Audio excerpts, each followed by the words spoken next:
Horner di Ferrari adalah sebuah rumor yang hanya dengan mengucapkannya membuat paddock bergetar setelah keluar dari Red Bull. Hanya ada satu syarat yang bisa memungkinkan manajer Inggris itu pergi ke tim Maranello. Dan tanpa itu, kesepakatan tidak akan pernah terjadi. Dalam video hari ini, kita akan melihat apa syarat tersebut. Kita harus melihat apa yang dikatakan Lewis Hamilton tentang Frederick Vasseur, pernyataan Montoya tentang Oscar Piastri, dan pertarungan di McLaren yang akan berlanjut dari Austin dan seterusnya. Bagaimana perlakuan McLaren terhadap para pembalapnya akan berubah. Sebelum kita mulai, tolong beri like sebagai dukungan, dan sekarang kita lihat semuanya secara rinci. Nama Horner kembali beredar kuat di dalam Formula 1 karena manajer Inggris itu tidak ingin menutup karirnya. Dia ingin kembali, tapi tidak dengan harga apapun. Setelah bertahun-tahun mendominasi dan memegang kekuasaan hampir mutlak di dunia Red Bull, di mana ia mengawasi 3 perusahaan dan mengontrol setiap keputusan teknis, olahraga, dan strategis, Horner keluar dengan pesangon miliaran dan sebuah prinsip yang tak tergoyahkan di benaknya. Jika dia kembali, itu hanya akan sebagai tokoh utama, bukan sebagai karyawan, bukan hanya sebagai kepala tim, tetapi sebagai orang dengan kekuasaan nyata. Dan disinilah Ferrari masuk. Di Maranello, gagasan seorang manajer pemenang seperti Horner sangat menggugah. Namanya identik dengan hasil. 13 gelar dunia antara pembalap, konstruktor, dan sebuah kekaisaran yang dibangun dari nol. Tetapi membawanya ke Cavallino berarti harus menulis ulang hierarki internal sepenuhnya. Karena Horner tidak akan pernah menerima peran seperti Vasseur dengan batasan dan belenggu. Dia ingin semua kunci tim, persis seperti yang dimiliki Jean Todt di awal tahun 2000-an ketika Ferrari menjadi tak terkalahkan. Dan harus dikatakan dengan jelas, di Red Bull, Horner memiliki kekuasaan yang sangat besar. Sebagai CEO dari 3 perusahaan, dia selalu mengatakan itu. Jika dia kembali, itu hanya akan sebagai pemegang saham atau dengan peran dengan lebih banyak kontrol dibandingkan seorang manajer independen biasa, seperti yang dilakukan Adrian Newey di Aston Martin. Tingkatnya, dia menginginkan otonomi total, anggaran pengambilan keputusan, dan visi jangka panjang tanpa gangguan. Dan disinilah masalahnya muncul. Ferrari hari ini tidak lagi seperti zaman Montezemolo atau Jean Todt. Ini adalah struktur yang lebih modern, horizontal, terdiri dari departemen-departemen yang melapor kepada Elkann, Binak, dan Vasseur. Dan dengan proses yang berbagi, tidak ada yang bisa memutuskan segalanya sendiri, bahkan kepala tim sekalipun. Menerima Horner berarti merusak keseimbangan itu, memberikan dia kekuasaan yang sudah tidak ada lagi di Maranello selama 20 tahun. Jika Ferrari memberikan kebebasan penuh, itu bisa saja terjadi. Tapi ini bukan Ferrari yang sekarang. Jika Horner mengesampingkan beberapa permintaan, segalanya akan mungkin. Namun untuk saat ini, dia tampaknya tidak bersedia melakukannya. Dengan kata lain, pintunya tidak tertutup, tapi juga tidak terbuka. Namun, siapapun yang mengenal Formula 1 tahu bahwa segalanya bisa berubah dalam sekejap. Hanya butuh awal musim yang rumit, beberapa ketegangan internal, hasil di bawah ekspektasi, dan tiba-tiba nama seperti Horner menjadi tak tertahankan. Karena seseorang seperti dia tidak hanya tahu cara menang, tetapi juga tahu cara membangun kemenangan. Dia tahu cara menciptakan sistem yang berfungsi, budaya teknis, dan mental dari mana siklus kemenangan berasal. Dan jika ada satu hal yang sudah lama hilang dari Ferrari, itu adalah hal tersebut. Mentalitas super team. Kemampuan untuk berpikir seperti raksasa, bukan sebagai simbol yang harus dipertahankan. Dan mungkin justru itulah yang membuat ide Horner begitu memikat. Untuk pertama kalinya, Ferrari mungkin memutuskan untuk mengandalkan seseorang yang bersedia menulis ulang aturan internal, bahkan jika itu berarti kehilangan sedikit kontrol politik. Tentu, hari ini tampaknya semuanya terhenti. Namun harus dikatakan dengan jelas, kalau beberapa balapan awal berjalan lancar, semua mendapat pujian. Jika ada sesuatu yang berubah, maka segalanya juga bisa berubah di Maranello. Jika SF25 terus tidak menang dan SF26 melakukan hal yang sama, nama Horner akan kembali menjadi lebih dari sekadar rumor. Tentu saja, gagasan tentang seorang pria seperti dia di kotak Ferrari membuat mata berkilau bagi siapapun yang mencintai olahraga ini. 13 gelar dunia tidak dimenangkan secara kebetulan dan, meskipun hingga saat ini tampak hanya mimpi, dalam Formula 1, mimpi ketika dikombinasikan dengan krisis yang tepat dan waktu yang sempurna, dapat menjadi kenyataan. Hal ini juga telah dibuktikan oleh Lewis Hamilton sendiri yang pergi ke Ferrari, yang hingga beberapa tahun lalu tampak seperti mimpi. Mungkin itu tidak akan terjadi besok. Tetapi pada hari ketika Maranello memutuskan untuk memeriksa ulang segalanya, nama Christian Horner akan menjadi yang pertama dalam daftar. Dan mengenai kembalinya Christian Horner di Formula 1, Susie Wolff juga memberikan pandangannya yang mengatakan bahwa Christian Horner bukan hanya seorang kepala tim, tetapi adalah seorang tokoh. Faktanya, Susie Wolff, istri Toto dan kepala Formula 1 Academy, telah memberikan pandangannya. Dalam sebuah wawancara terbaru, Susie menceritakan bagaimana Horner berperan sebagai karakter yang sengaja diciptakan untuk dunia paddock dan menilai seluruh kejadian yang membuatnya tersingkir dari Red Bull, sebuah aib bagi olahraga. Itu adalah kata-kata yang berat. Terutama jika diucapkan oleh seseorang yang telah mengalaminya secara dekat selama bertahun-tahun. Itu adalah kata-kata yang berat, terutama jika diucapkan oleh seseorang yang telah mengalami secara dekat salah satu rivalitas paling panas dalam Formula 1 modern selama bertahun-tahun. Toto Wolff melawan Christian Horner. Perang dingin yang dimulai pada 2014 dan menjadi panas pada 2021 ketika Hamilton dan Verstappen bersaing memperebutkan gelar hingga putaran terakhir di Abu Dhabi. Setelah lebih dari 20 tahun memimpin, Christian Horner dipecat oleh Red Bull setelah Grand Prix Silverstone pada Juli 2025. Keputusan itu datang setelah berbulan-bulan penyelidikan dan tuduhan perilaku tidak pantas oleh seorang karyawan. Tuduhan yang selalu dibantah oleh Horner, dan dari mana dia secara resmi dibebaskan 2 kali. Tapi kenyataan dari fakta-fakta itu adalah hal yang berbeda. Citra publik sudah tercemar dan lingkungan internal yang sudah lama tegang meledak. Red Bull memilih untuk mengakhiri era Horner dengan kesepakatan senilai 100 juta dolar dan kedatangan Laurent Mekies, mantan Ferrari, sebagai CEO baru dan kepala tim grup, keluar lebih dulu dari Ferrari, tiba di Racing Bulls, dan kemudian pindah ke Red Bull. Perubahan besar karena Horner, suka atau tidak, telah menjadi salah satu manajer paling sukses dalam sejarah Formula 1. Ia memenangkan 4 kejuaraan dunia pembalap dengan Vettel, 4 dengan Verstappen, dan memiliki kepemimpinan yang telah mengubah budaya tim selamanya. Namun, Susie Wolff menggambarkannya secara berbeda. Christian memainkan peran, melakukannya dengan sangat baik. Tetapi semua yang terjadi setelahnya adalah aib besar bagi Formula 1. Kami sedang menjalankan proyek positif dengan Akademi Formula 1 dan tiba-tiba semua orang hanya ingin membicarakan skandal Horner. Itu merupakan pukulan bagi citra olahraga kami. Ini adalah kata-kata yang menyiratkan adanya dua sisi kebenaran. Di satu sisi, pengakuan tentang seberapa berpengaruhnya Horner. Di sisi lain, keyakinan bahwa cara dia mengelola kekuasaan telah meninggalkan bayangan panjang di paddock. Dan memang, meskipun ia sudah pergi, namanya terus mendominasi pembicaraan. Kesepakatan perpisahan antara Horner dan Red Bull menetapkan bahwa ia tidak dapat kembali ke Formula 1 sebelum pertengahan 2026. Ketika ia kembali, ia akan melakukannya sebagai pemilik atau CEO independen, persis seperti Toto Wolff di Mercedes. Sosok yang tidak bergantung pada siapapun, yang mengontrol dan memimpin timnya sendiri seperti perusahaan pribadi. Sebuah model yang Horner kagumi selama bertahun-tahun dan dapat menginspirasi kembalinya. Dan Horner pasti adalah sosok yang kontroversial, manajer yang hebat, tetapi dianggap oleh semua orang sebagai sosok di dalam paddock. Dengan kejadian yang terjadi tahun lalu dengan mantan karyawannya di Red Bull, terjadi skandal yang merugikan Formula 1. Dan Susie Wolff dengan tepat menyoroti hal itu.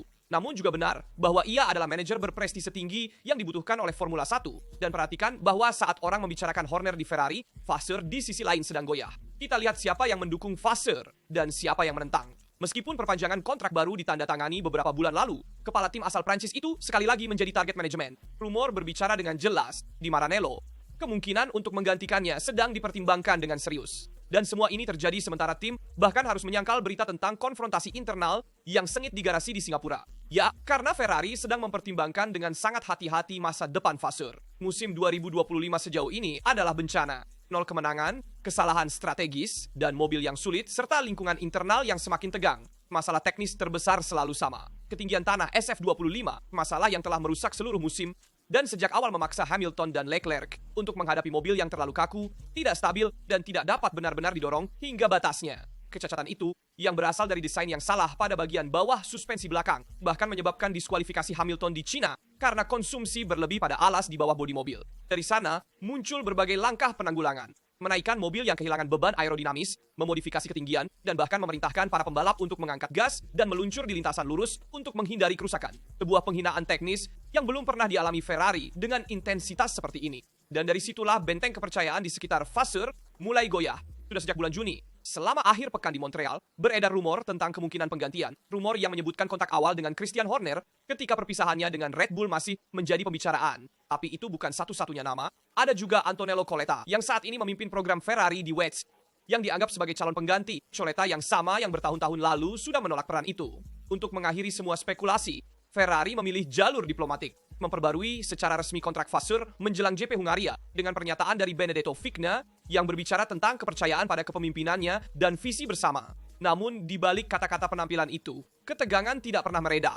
Menurut rumor terbaru, John Elkann kembali mempertimbangkan untuk membuka kembali dokumen Horner, terutama sekarang ketika manajer Inggris itu menerima pembayaran pesangon sebesar 100 juta dolar untuk meninggalkan Red Bull. Masalahnya adalah bahwa perjanjian perpisahan mencegahnya kembali ke Formula 1 sebelum pertengahan 2026, membuat kedatangannya segera menjadi tidak mungkin. Sementara itu, di dalam tim, situasinya memburuk. Saat ini, Vasseur masih memiliki gelar kepala tim, tetapi kepercayaan tampaknya berada di batas. Hanya diperlukan satu krisis baru, atau awal yang rumit pada 2026 untuk menghancurkan segalanya. Dan pada titik itu, jika benar-benar Elkann ingin mengubah arah, nama Horner akan kembali ke puncak daftar. Saat ini secara resmi tidak ada krisis, tetapi kenyataan di dalam Maranello berbeda. Ferrari berada di ambang antara masa lalu yang tidak berfungsi, dan masa depan yang belum dapat dibangun. Dan Vasseur, persis seperti SF25 yang dikemudikannya, tampak berjalan di atas benang yang sangat tipis. Tapi ada seseorang yang mendukung Frederick Vasseur, yaitu Lewis Hamilton, yang menyatakan dukungannya kepada kepala tim, dan mengatakan lebih baik menjalani momen ini sekarang daripada tahun depan. Memang, Hamilton menggambarkan Frederick Vasseur sebagai orang yang luar biasa. Ia melakukannya di saat Ferrari menjalani musim yang paling kompleks dalam beberapa tahun terakhir. Sementara hasil tidak kunjung datang, rumor tentang masa depan kepala tim semakin banyak. Hamilton memilih untuk tampil di depan umum, membela Vasseur dan menjelaskan mengapa menurutnya orang Prancis itu adalah orang yang tepat untuk mengembalikan Ferrari ke jalur kesuksesan. Hubungan mereka tidak dimulai di Ferrari, melainkan sebuah cerita yang dimulai sejak lama ketika dia masih berlaga di kejuaraan minor. Dengan tim Vasseur ART Grand Prix, Hamilton memenangkan GP2 dan hari ini Hampir 20 tahun kemudian, keduanya bertemu kembali di Maranello untuk berjuang lagi demi tujuan yang sama. Ferrari belum menangkan balapan di 2025 dan Hamilton belum naik podium. Tetapi meskipun demikian, juara dunia 7 kali ini tidak kehilangan kepercayaan. Dukungan dari Frederick Vasseur sangat luar biasa. Katanya menjelang Grand Prix di Singapura. Ini bukan musim yang sempurna, tetapi kami sedang tumbuh, kami belajar, dan kami lebih bersatu dari sebelumnya. Hamilton menjelaskan bahwa setiap akhir pekan adalah kesempatan untuk memahami di mana harus memperbaiki, bahwa setiap balapan membantu membangun masa depan. Lebih baik menjalani momen-momen ini sekarang, katanya, daripada ketika kita bertanding untuk gelar. Kami sedang bekerja untuk sampai ke sana dengan persiapan yang matang. Itu adalah pesan yang jelas. Musim 2025 bukanlah kegagalan, tetapi sebuah uji coba, fase adaptasi di mana Hamilton bergabung dalam tim yang secara teknis dan budaya berfungsi sangat berbeda dari Mercedes. Dalam perjalanan ini, Vasseur adalah titik tetap. Menurut Hamilton, dia adalah pemimpin yang tenang, nyata, dan terobsesi pada satu hal, performa mobil. Fred tidak berubah sama sekali, kata Hamilton. Sudah hampir 20 tahun berlalu, tetapi dia tetap sama. Pakaian yang sama, cara bertindak yang sama, mentalitas yang sama. Dia adalah tipe yang langsung pesaing sejati. Pada masa itu di GP2, dia adalah salah satu dari sedikit orang yang menginvestasikan segalanya pada aerodinamika dan kinerja. Dan hari ini masih sama, segalanya baginya berpusat pada mobil. Kata-kata yang datang pada saat yang sangat kritis bagi Ferrari. Dalam beberapa bulan terakhir, Vasseur telah menjadi pusat ketegangan internal dan desas-desus penggantian. Kami juga mengatakan sebelumnya, meskipun kontraknya diperpanjang pada musim panas, beberapa orang berbicara tentang kepercayaan yang tidak lagi begitu kuat dari pimpinan. Namun kata-kata Hamilton mengubah nada narasi, karena jika ada satu hal yang bisa diakui oleh juara dunia 7 kali adalah kompetensi. Dan ketika seorang pembalap seperti dia secara publik membela kepala timnya sendiri, itu berarti bahwa di dalam kotak ada rasa hormat yang nyata. Sementara itu, Ferrari melanjutkan perjuangannya untuk tempat kedua di kejuaraan konstruktor. Dengan 6 balapan tersisa, tim ini berada di posisi ketiga, 27 poin di belakang Mercedes, jarak yang masih bisa dikejar, tetapi hanya jika SF25 berhasil menemukan keseimbangan yang hilang sepanjang musim. Oleh karena itu, pekerjaan Vasseur di belakang layar menjadi sangat penting, menciptakan tim yang merespon, bersatu, yang tidak terpecah seperti yang terlalu sering terjadi di masa lalu. Dan bagaimana situasi saat ini di Ferrari sebelum balapan di Austin? Kita ingat, setahun yang lalu Ferrari menang di Austin dengan Leclerc dan Carlos Sainz berada di posisi kedua, mencatatkan kemenangan ganda yang bersejarah. Sementara tahun ini, bagaimana penampilan Ferrari? 12 bulan kemudian, Ferrari itu tampak menghilang. Poin jarak dari Woking yang saat itu 14, hingga saat ini menjadi 352 dan Ferrari tidak berada di posisi kedua, tetapi di belakang Mercedes yang sedang bangkit. Dalam 12 bulan, dunia Cavallino telah terbalik dan apa yang muncul di Maranello bukan hanya masalah kinerja, tetapi juga masalah organisasi internal. Tim tidak akan mengalami revolusi segera, tetapi di bawah permukaan, persiapan untuk restrukturisasi yang mendalam sedang berlangsung. Penguatan yang ditargetkan, aliran komunikasi baru, dan terutama kebutuhan untuk membangun kembali keseimbangan antara mereka yang bekerja di pabrik dan mereka yang bekerja di trek. Singkatnya, Ferrari saat ini terbagi menjadi dua bagian. Di satu sisi, kelompok trek yang dipimpin oleh Matteo Tocminali pragmatis, langsung, dan sering bertentangan dengan mereka yang bekerja di Maranello. Di sisi lain, tim teknis internal yang merancang dan mensimulasikan, tetapi tidak selalu menemukan kesesuaian dengan data nyata. Hasilnya, pilihan pengaturan yang ekstrim, interpretasi yang berisiko, dan SF25 yang tidak bisa mengungkapkan potensi sebenarnya. Di Singapura, misalnya, Ferrari datang dengan simulasi yang positif. Pengaturan yang disetujui tampaknya tepat untuk menebus kegagalan di Monza dan Baku. Tetapi satu sesi latihan bebas cukup untuk menyadari bahwa ada sesuatu yang salah. Ketinggian dari tanah menjamin beban dan kecepatan. Tetapi kausan planche akan membuat mobil menjadi ilegal. Sejak saat itu, menjadi lingkaran setan kompromi dan solusi yang semakin ekstrim. Hamilton dan Leclerc terpaksa melakukan lift and coast untuk tidak merusak bagian bawah dan suhu pada rem tidak terkendali. Sistem pendingin yang terlalu kecil di Singapura hampir membuat Hamilton kehilangan rem di akhir balapan. Bencana teknis dan manajerial yang menyoroti semua retakan sistem yang dibangun oleh Frederick Vasseur. Namun perhatikan, tidak ada revolusi yang diharapkan dari sekarang hingga akhir musim. Ferrari telah memilih untuk tetap melanjutkan dengan cara yang sudah ada. Presiden John Elkann tidak ingin perubahan segera dan pesan yang datang dari Maranello adalah bahwa tim yang kalah saat ini tidak diubah. Sebaliknya, mereka mencari penguatan yang ditargetkan, tokoh-tokoh berpengaruh yang mampu mengatur ulang struktur tanpa menghancurkannya. Dan ini hanya berarti satu hal. Ferrari yang sebenarnya yang akan kita lihat adalah pada tahun 2026 dengan proyek 678 yang sudah dalam pengerjaan dan akan menjadi yang pertama sepenuhnya lahir di bawah manajemen Vasseur dan Luis Serra. Menurut manajemen olahraga, ada perasaan yang jelas. Tahun 2026 akan menjadi tahun penilaian. Jika proyek itu berhasil, Ferrari akhirnya bisa kembali bersaing di kejuaraan dunia. Jika gagal, tidak ada yang akan aman lagi. Sementara itu, komunikasi dibatasi setelah gejolak media baru-baru ini. Dari kasus Hamilton di China hingga Capital Markets Day yang membuat saham jatuh di bursa di Maranello menjadi sunyi. Tidak ada pernyataan tergesa-gesa, tidak ada konferensi yang optimis, hanya ada kerja dan pertahanan. Pilihan ini dimaksudkan untuk menghindari kerusakan citra lebih lanjut pada saat serangan media yang konstan. Namun, kesan umum adalah bahwa Ferrari kekurangan hubungan internal yang solid, rantai komando yang jelas, dan kita dengar pernyataan Juan Pablo Montoya tentang persaingan internal McLaren. Bagaimana hubungan internal di McLaren antara Lando Norris dan Oscar Piastri akan berkembang. Sekarang, setelah mereka bebas untuk balapan, dan tidak ada lagi kejuaraan konstruktor di tengah, ketegangan di McLaren. Setelah Singapura meledak dan kali ini yang memperburuk keadaan adalah Juan Pablo Montoya, yang menyebut Piastri gila, membela Norris setelah kontak di awal balapan. Pernyataan itu tidak luput dari perhatian karena muncul di saat yang sangat sensitif bagi tim Woking. Ya, McLaren baru saja memenangkan gelar konstruktor, tetapi di dalam garasi terasa suasana yang tegang. Kedua pembalap yang hingga beberapa bulan lalu hampir tak terpisahkan, sekarang terpisahkan oleh persaingan internal yang semakin memanas. Semuanya dimulai di awal Grand Prix Singapura, tikungan 3. Lando Norris di dalam, Oscar Piastri di luar. Di depan mereka, ada Verstappen yang memulai dengan buruk dan sedikit memotong jalur.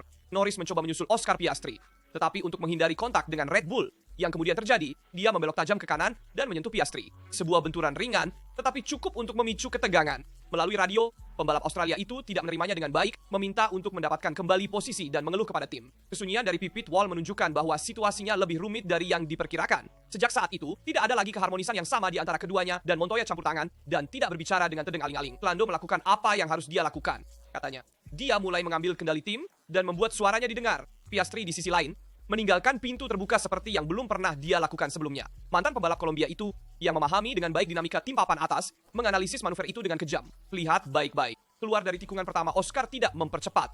Lando melihatnya, mempercepat dan baru kemudian Piastri membuka gas. Dia berperilaku seperti orang gila untuk sekali ini. Dia meluncur keluar untuk tidak dilewati oleh Lando. Sementara Lando menerobos ke dalam. Tapi teman-teman, ini tikungan pertama dari balapan. Apa yang mereka harapkan? Itu adalah kata-kata yang kuat, tetapi menemukan gema di banyak analis. Karena hubungan antara Norris dan Piastri perlahan-lahan berubah dari persaingan olahraga menjadi duel psikologis dan Montoya. Sebagai mantan pembalap McLaren, tahu kapan ketegangan semacam ini bisa memecah tim dari dalam. Setelah kegagalan yang menimpa Norris di Belanda, jarak di klasemen antara keduanya adalah 34 poin. Sekarang, setelah Singapura, jarak itu turun menjadi 22.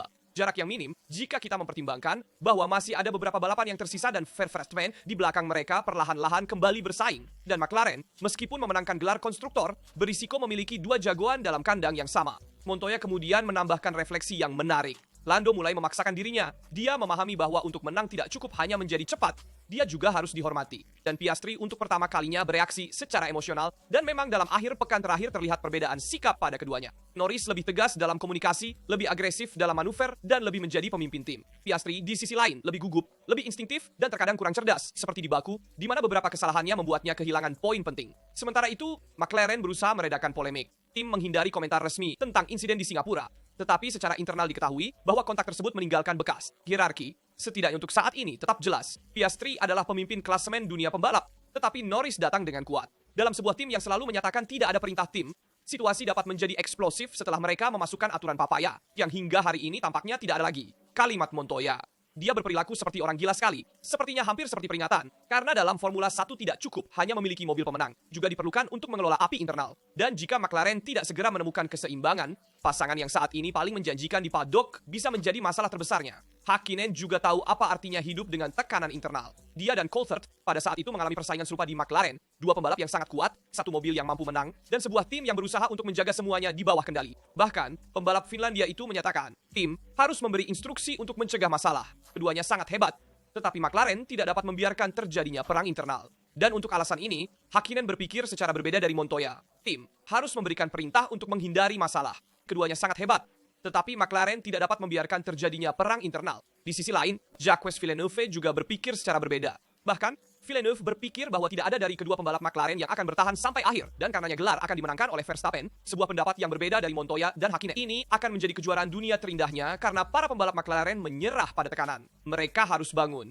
Sementara McLaren berhenti mengembangkan MCL 39 untuk fokus pada proyek 2026, Red Bull terus melakukan pembaruan. Mereka membawa bagian bawah baru ke Italia, mengubah RB21 dari mobil yang rumit menjadi pemenang lagi. Mereka membawa sayap depan baru ke Singapura. Jadi di Austin akan berlangsung derby McLaren pertama yang sebenarnya musim ini. Suasana tidaklah paling tenang dan akan menarik untuk melihat siapa yang akan menang antara Norris dan Piastri, yang merupakan lawan paling tangguh, yaitu Max Verstappen. Beberapa orang mengatakan bahwa Lando Norris diuntungkan oleh McLaren setelah pit stop yang lambat di Monza dan pergantian posisi yang tidak terjadi di Singapura. Kenyataan akan terungkap di balapan berikutnya. Faktanya adalah bahwa McLaren tidak memiliki apa-apa untuk diperoleh dengan memfavoritkan salah satu pembalap. Dengan mengatakan ini, perhatikan juga akhir pekan ini akan ada sprint race, dan karena ini adalah akhir pekan sprint, harus menemukan pengaturan yang tepat sejak latihan bebas 1. Ban C1 akan digunakan untuk ban keras, C3H C4 untuk ban medium dan lunak, melompati campuran C2, dan oleh karena itu akan memilih komposisi campuran yang sama seperti di Spa-Francorchamps, Belgia. Beritahu saya pendapat Anda tentang semua topik yang telah kami bahas di video ini. Dari Horner di Ferrari, pernyataan Susie Wolff yang melihatnya sebagai lawan tangguh yang merugikan olahraga, hingga Lewis Hamilton yang membela Frederick Vasseur, pernyataan Juan Pablo Montoya dan Mika Hakkinen, serta Jacques Villeneuve sendiri tentang kejuaraan dunia pembalap dan perseteruan antara Norris, Piastri, dan Verstappen. Saya penasaran untuk membaca dan menanggapi semua komentar Anda. Seperti biasa, saya ingatkan untuk memberikan like, berlangganan, dan mengaktifkan notifikasi agar tidak ketinggalan video di saluran ini. Dari rasa itu saja, kita akan bertemu di video berikutnya.